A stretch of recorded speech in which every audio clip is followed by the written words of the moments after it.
Okay, Santa Monica, home of expensive homes and expensive cars. This is a Tesla showroom.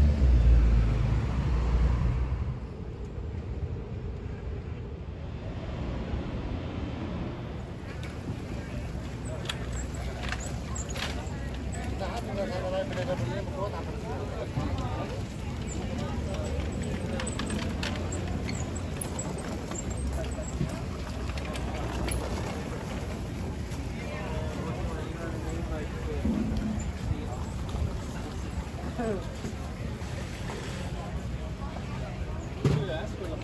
I know, right? Problem is, I just got this one like a couple months ago. So it was only like $10.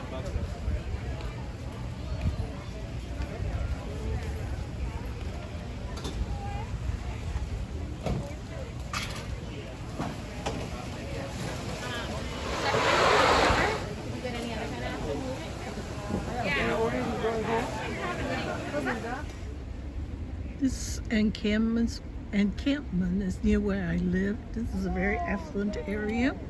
The golf course is there, and this encampment is really new. Never seen this here before. Maybe they're driven out from other places, but the whole street is just filled with it. This is how it looks like everywhere in the Los Angeles County area. It's it's huge. This problem is so huge. It's beyond words and description. The city sends out trucks to collect the big bulky items that the homeless discard instead of having it lying around. So that's what that truck is doing, to remove the bulky items, and there's so many.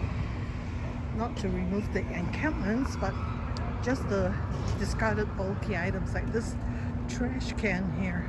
This trash cart here has got a whole bunch of stuff which are being thrown away. Hello, how are you? Okay. Okay.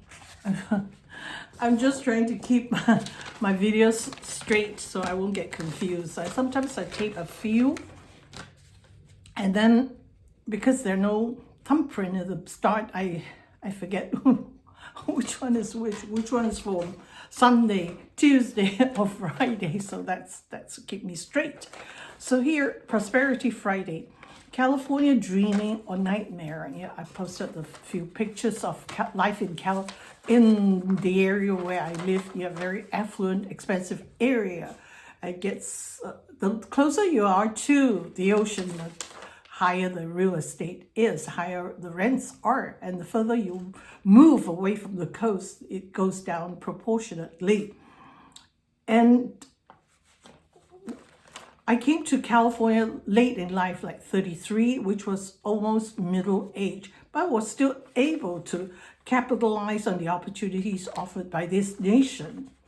There's a growing homelessness in this nation, and especially this state and this county.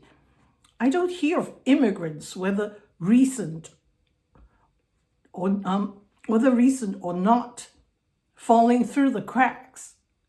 For some, they are mostly native. These homeless people are mostly native-born Americans of no particular ethnicity, sex, or religious affiliation, cut across the whole swath of people. In downtown LA, it's mostly Black people. Around my area, I've seen a lot of young white folks, both male and female. There are welfare programs that feeds them and sends them a check, but it's not enough for you to rent anywhere near here. So the only way is to live outdoors, to live in homeless shelters, and then use all your money for whatever food you buy, and for drugs and alcohol, which is mostly what's happening, so as to stretch that check, that monthly allowance. I've retired 6 years ago, but before that, I spent 15 years working in a homeless area, Skid Row, they call it Skid Row, LA. So yeah, I've worked among them, and most of my patients came from that population, the homeless, the mentally ill, the poor living in shelters. They run the gamut, and felons who have been paroled and who are mentally ill. So murderers, murderers in the sense that the manslaughter, if on a murder charge you go to jail for life, but for manslaughter you get released and be paroled, for rapists and stuff like that. So I have worked for 15 years among them. I have seen it, and it is very sad. But the saddest thing is when you see women and children, and usually women and children are given first priority in housing, so you don't see that many. And also when you see the younger kids, teenagers or pubescent boys and girls coming, seeking help, that's the most heartbreaking.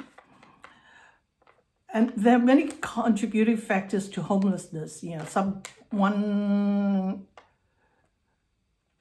journalist said, well, to end homelessness, easy. House keys, like, okay, give everybody a room and housing, and that's the end of it. But not really. It's it's much more complicated than just giving them house keys. Is there any way to eliminate homelessness? I don't know. I'm not in the business. But the Bible always reminds us that the poor are always with us. So what is our response? Of course, we need to help them. We need to send contributions to the homeless missions and things like that. And there are many in downtown LA that service them, that gives them training, that there are clinics all over the place there. And that's was where I used to work. And I used to dole out tens of thousands of psychiatric medicines and medicines of all sorts. So, and did I see any change? No, the problem only gets worse.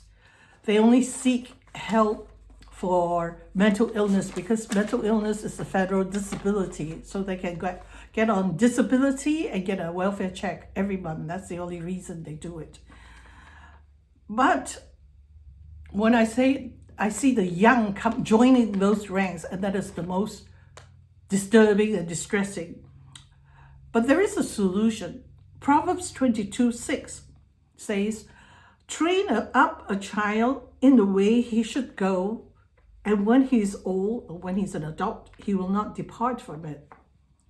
Deuteronomy 11, verses 19 to 21 says, and ye shall teach them, your children, speaking of them when they sittest in thine house, and when thou walkest by the way, when thou liest down, and when thou rise up. It means when you sit down, when you rise up, when you do this, teach your children. See, the only way to get out of this is to prevent the next generation from joining those ranks. Years ago when I worked there, I looked at it and said, what is the solution? Then I realized, teach the children.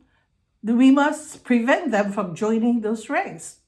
Teach children how. We've gone through biblical Prosperity Friday. A slack hand will lead to poverty, but a diligent hand will lead to riches. That's it. You got to work hard. You got to study hard. You got to train your impulses. It's not like they're not trained and taught to control their impulses. So when they grow old, they're impetulant. They cannot stand order. They cannot stand instruction, and they rebel. And they throw everything away. They don't go to school and end up that they don't have a skill and end up that way. And it is very simple. And when you walk through, the pictures I show, it doesn't even show half the problem. It's massive and it's heartbreaking. The first time I saw it, years ago when I was, when I was transferred to the place that I used to work at, it was shocking. It was, when you see tents all over, you said, this is not the United States. This is not Los Angeles, where you have mega mansions. We have the richest people among us. But here, right in our midst, this See, they used to be concentrated there, but now they're moving out into our neighborhood and towards the ocean. So they're all over because there's no solution.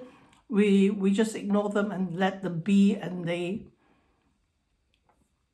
it's not that money is not spent, it's spent but not in the right places. You have non-profit who takes money and to supposedly to find a solution, but it goes on to pay their expenses, their paycheck and stuff. So everybody's like, they say, feeding at the trough, like pigs snorting at the trough, because there's so much money that politicians with no ideas or solutions just throw money at it.